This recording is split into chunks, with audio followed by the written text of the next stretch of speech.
गुरुपादुकास्तोत्रम्।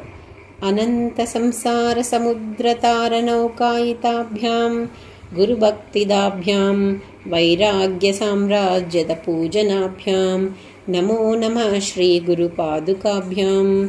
कवित्ववाराशिनिशाकराभ्यां दौर्भाग्यदावाम्बुदमालिकाभ्यां धुरीकृतानम्रविपत्तिताभ्यां नमो नमः श्रीगुरुपादुकाभ्यां।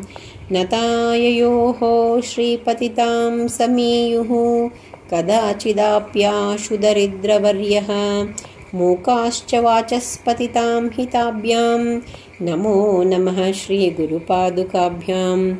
नालीकनीकाशपदाहृताभ्यां नानाविमोहादिनिवारिकाभ्यां नमज्जनाभीष्टततिप्रदाभ्यां नमो नमः श्रीगुरुपादुकाभ्यां।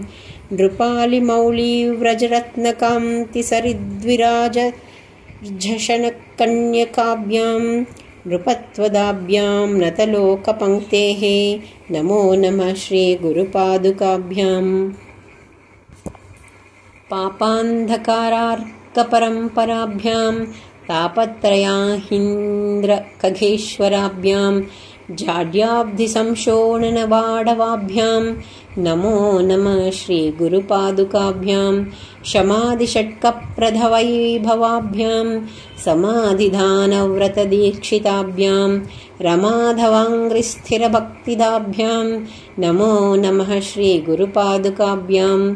स्वार्चापराणाम् अखिलेष्टदाभ्यां स्वाहा सहायक्षदुरन्धराभ्यां स्वन्ताच्छभावप्रदपूजनाभ्यां नमो नमः श्रीगुरुपादुकाभ्यां। कामादिसर्पव्रजगारुडाभ्यां विवेकवैराग्यनिधिप्रदाभ्यां बोधप्रदाभ्यां धृतमोक्षदाभ्यां नमो नमः श्रीगुरुपादुकाभ्याम् इति गुरुपादुकास्तोत्रम्।